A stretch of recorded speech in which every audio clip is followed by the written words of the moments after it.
I was sitting in my new casita, in the high desert near Sedona. The air was so quiet it felt sacred. I was looking out at the red rocks, glowing under the moonlight. It was the first night of my entire adult life that I actually felt peaceful. I took a single picture on my phone. Just my mug of tea, the moonlight hitting the stone of the walled courtyard. I posted it to my private Instagram, the one with maybe 20 friends. My caption was simple: a quiet place. 10 minutes later, my phone exploded on the table. It was a text from my mother, Sharon, in the family group chat. Her words were bright and cheerful, which is always a warning. Wonderful news. Orly bought a perfect getaway. It's such perfect timing. Evan and Chloe can move in by the end of the month, right after Evan's startup officially failed. Have you ever felt like your success was immediately claimed by someone else? Let me know your story down below. And where you're listening from. My name is Orly. I'm 31 years old. I live in Phoenix. And I'm a data analyst for a tech firm. I'm good at my job. I find patterns in chaos. I take messy, complicated data sets, and I find the clean, simple truth hidden inside. In my family, I was the only one who did that. In my family, there were only two roles. My older brother, Evan, who is 35, was the golden child. He was the son. He was the one with potential. He was the receiver. And I was the resource. I was the giver. I was the one who was quiet, competent, and responsible. The one who was expected to be useful. My whole life was a history of being erased. My achievements were never celebrated. They were just absorbed by the family system and redirected to Evan. My wins weren't wins. They were just resume builders for my real job, which was being Evan's unpaid, unacknowledged support system. But the most precise act of erasure, the one that defined our entire relationship, happened when I was 18. My great-aunt, a distant relative I barely knew, had left a small education trust fund for me. It wasn't a fortune, but it was enough. It was my way out. It was my ticket to college without crippling debt. I found out about it in March. By May, it was gone. My father, Brian, sat me down at the kitchen table. He didn't ask. He informed me. He had that calm, reasonable tone he always used when he was about to do something unforgivable. Orali, he said, we've decided to temporarily borrow your education fund. Temporarily borrow. Evan has a brilliant idea, he said. It's a sure thing, but he needs seed money. This is a family investment. We're investing in him. I just sat there. I didn't say anything. What was there to say? He wasn't asking my permission. He was notifying me of a withdrawal. My money, my one escape route, had just been declared family capital and allocated to my brother. 6 months later, Evan's brilliant idea, some kind of drop-shipping scheme for bespoke dog collars, went bankrupt. The money was gone. All of it. I didn't get to go to my first-choice university. I went to a state school, the one I could afford while working 2 jobs. I took out student loans. I spent my 20s eating instant noodles and budgeting every single dollar, clawing my way out of the debt they had put me in. And when I finally graduated, when I got my first real job offer at the tech firm, I called my mother, Sharon, my voice shaking with pride. She didn't say congratulations. She said, "Oh, wonderful. Now you can finally start helping Evan with his next project." I was standing in my kitchen, my hands shaking. Not from fear, but from a cold, electric clarity. The text message from my mother sat on the screen, glowing. Evan and Chloe can move in. It all flashed back to 6 months ago. The turning point. It was an email from a law firm. My great-aunt, Judith, had passed away. Judith was the 72-year-old black sheep of the family, the one who had moved to Oregon and was only spoken of in hushed, disapproving tones. She was, like me, an outsider, and she had left me $120,000. It was a signal. It was a weapon. It was an escape hatch. I told no one. Not a soul. I didn't put the money in my savings account, where my father, Brian, still had viewing access because of an old college account we'd shared. I went online and, for a small filing fee, I created Saguaro Holdings LLC. A corporation. A shield. My name was nowhere on the public documents. I opened a new business bank account and wired the entire inheritance into it. Then I started looking.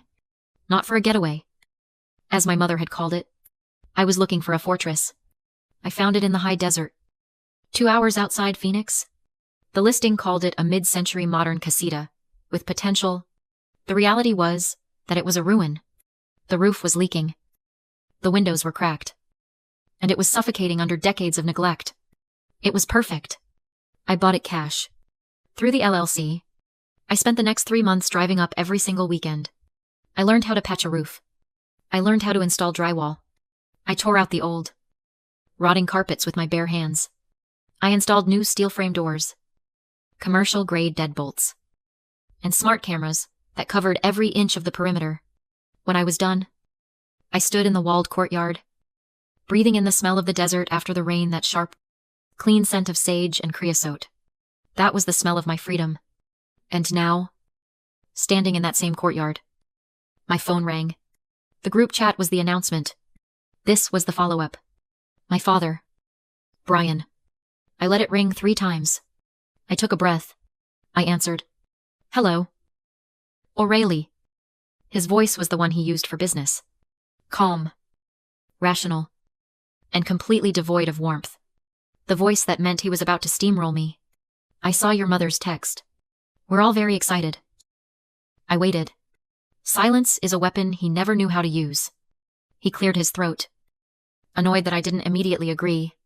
Listen. Your mother is right. Evan and Chloe are in a tough spot. You have a 2-bedroom casita. It's a simple, logical alignment of resources. Be useful. Be useful. Not congratulations. Not are you happy? Be useful. It was the story of my life. Boiled down to 2 words. I was not a daughter. I was a resource. An asset to be allocated. I held the phone to my ear. And the shaking in my hands stopped. It was replaced by something solid. Like steel. No. I said. The silence on the other end of the line was heavy. He wasn't used to that word. What did you say? I said no. The house is not available. No one is moving in. That is my final decision. I heard a sharp huff of air. He wasn't just angry. He was insulted. As if a line item on his spreadsheet had just talked back. We'll see about this, he said. And the line clicked dead. I stared at the phone. And for the first time, I didn't feel guilty. I didn't feel sad. I understood. I understood exactly what had just happened. I had just violated my role. You see, in what psychologists call a closed family system, every member is forced into a fixed, rigid role. It's not about love. It's about maintaining the system's balance. Usually around one person. In my family, Evan was the golden child. The receiver. His role was to have potential, to dream, and to fail. My role was to be the competent one. The resource. My job was to give, to support, and to clean up the mess. My entire life. I had played my part perfectly. By buying this house for myself, by taking my own money and building my own peace, I wasn't just declining a request. I was committing an act of treason. I had abandoned my role. And in a closed system, when one part breaks, the entire system will attack it to force it back in line. They weren't just angry about a house. They were angry that their resource had just declared itself a human being. I knew my no wasn't an answer. It was a declaration of war. The dread was a cold, physical thing in my chest. But my mind was moving fast. I was a data analyst. I find patterns in chaos. My family was chaos. I would find the pattern. I didn't call a friend. I didn't text my colleagues. I opened my laptop and searched Best Property Litigation Attorney. Sedona. The first result was a firm with a stark, minimalist website. The head attorney's name was Kira. I called her office. A receptionist put me on hold for less than 10 seconds. Kara speaking. Her voice was like her website. Clean. Cold. And carrying zero emotion. Ms. Kira. I said. my own voice matching hers. My name is Orly. I am the managing member of Saguaro Holdings LLC. I have a family issue that is attempting to become a property issue. They have declared their intent to occupy my house against my will. There was a quiet tapping of a keyboard. They have declared their intent, she repeated. Good. That makes it simple. She didn't ask. But it's your family, she didn't ask. Have you tried talking to them? She said. They've told you what they're going to do. We will act first. I am drafting a formal no trespass letter.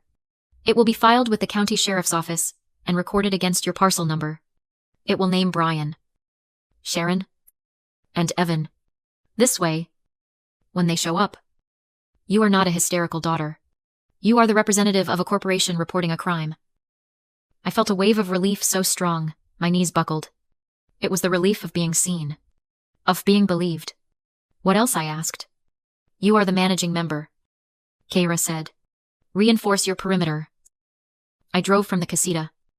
Not back to Phoenix, but to the nearest hardware store. I walked past the paint chips and the garden supplies. I bought a box of 3-inch wood screws and a heavy-gauge steel strike plate. That night, I got my drill. I unscrewed the laughably small, half-inch screws that held the deadbolt plate to the door frame. They were barely anchored in the wood trim. I fitted the new steel plate. I took one of the new 3-inch screws.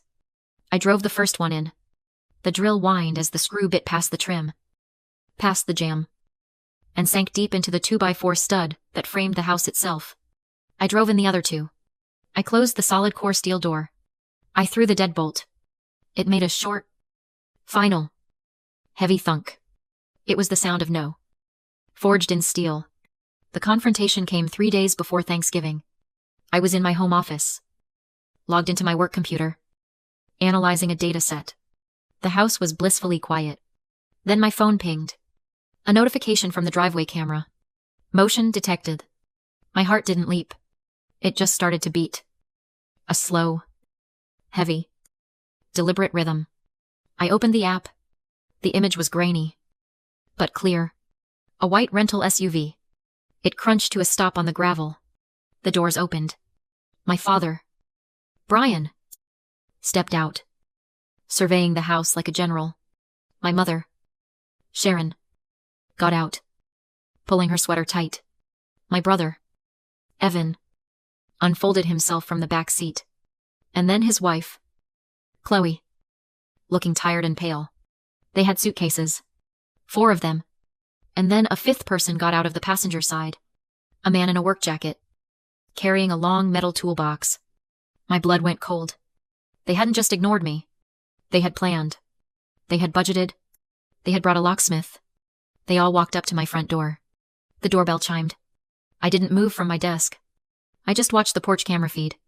My mother, Sharon, stepped forward, forcing that bright, social smile. She looked right at the camera. O'Reilly. Honey. Open up. Don't be silly. We drove all day. We're family. Let us in. I said nothing. I just watched. My father, Brian, sighed. The classic, long-suffering sound of his impatience. He stepped past my mother. He didn't even knock. He just gestured to the locksmith. Open it, he commanded. The locksmith nodded, knelt, and began to unpack his tools. He pulled out a power drill. He was going to drill through my new deadbolt. He was going to destroy my front door. That was the line. My fingers were cold, but perfectly steady. I didn't press the talk button on the camera app. I dialed 911. The dispatcher's voice was calm. What is your emergency? I kept my own voice just as calm. I am reporting an active trespass and attempted forced entry at Tave. I gave the address. I am the managing member of Saguaro Holdings LLC. The owner of the property.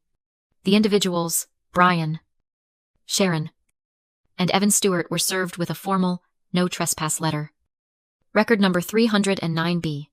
They are currently on my porch with a locksmith and are attempting to drill my deadbolt. There was a sharp change in the dispatcher's tone. Ma'am, are you safe in the house? I am safe, I said. The doors are reinforced, but they are trespassing and attempting to destroy property. A patrol car is en route. Your file and the no trespass order are on record. Please stay inside and do not engage. I hung up. I went back to the camera app. The locksmith was working. His drill whining against the steel plate I had installed. It wasn't budging. My brother, Evan, stepped forward. His face red with frustration. This is ridiculous, he yelled. Orally, stop being a child, we're here. Just open the door. He was about to bang on the door when the world lit up in red and blue.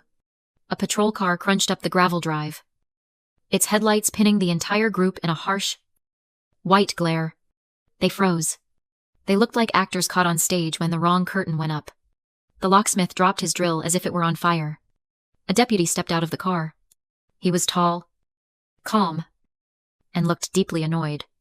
Good evening, folks. His voice boomed in the desert night. Having some car trouble. My mother, Sharon, instantly transformed. She became the victim. Her hands clasped at her chest. Oh, thank goodness. Officer, this is all a terrible misunderstanding. This is our daughter's house. She's not well. She's locked herself in. And we're just so worried about her. The deputy looked at my mother. He looked at the 4 suitcases. He looked at the locksmith's tools scattered on my porch. I see, he said. He took a small step back. I'm going to need to see identification from all of you.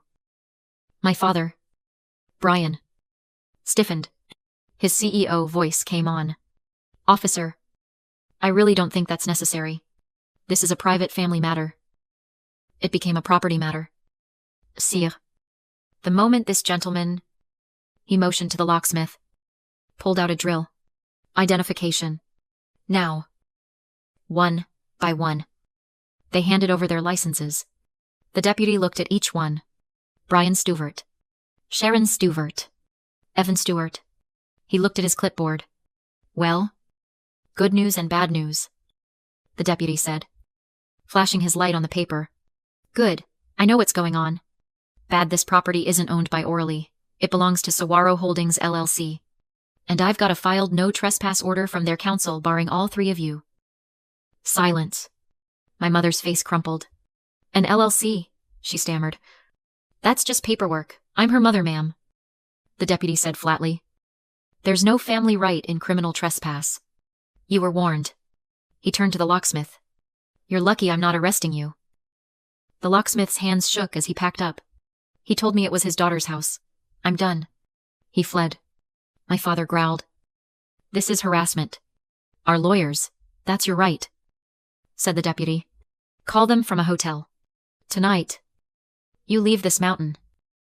Checkmate. They loaded their luggage in silence and drove away. When the sound faded, I finally exhaled. The fortress had held. Thanksgiving passed quietly. I thought the war was over. It wasn't. A week later, a friend texted me a screenshot from my mother's Facebook, a post of Evan and Chloe. So blessed this Thanksgiving. They found a quiet desert home to start over. Thousands of congratulations. It was a new attack, building a false narrative. Then came the mail notice, change of address verification. Evan Stewart, my address. They weren't breaking in, they were trying to legally invade. I sent everything to Kira. Her reply was a call. They've escalated. She said, your father filed a mechanic's lien, claims he's owed $50,000 for fake repairs. It's financial fraud. O'Reilly. He's trying to cloud your title. This is no longer family, it's a crime. That night, the dread turned into resolve. Kira filed motions and protective orders. Court was set for January. New Year's Eve. I hosted a party, friends. Laughter. Witnesses. Then motion detected. 2 SUVs pulled up. My family stepped out with a mediator. He waved a document. We're here to resolve your father's financial claim. I said. You're trespassing. Evan snapped. You think this matters? You're alone. We're family. I didn't flinch. I'm not alone. A uniformed officer stepped into the courtyard light. You are in violation of a no trespass order and cited for financial fraud, he said, handing them 3 envelopes. You are served. My mother gasped. My father's face drained. Then Chloe broke. I told you I wouldn't do this, she screamed at Evan and ran to the car. The family unit shattered. They left in silence.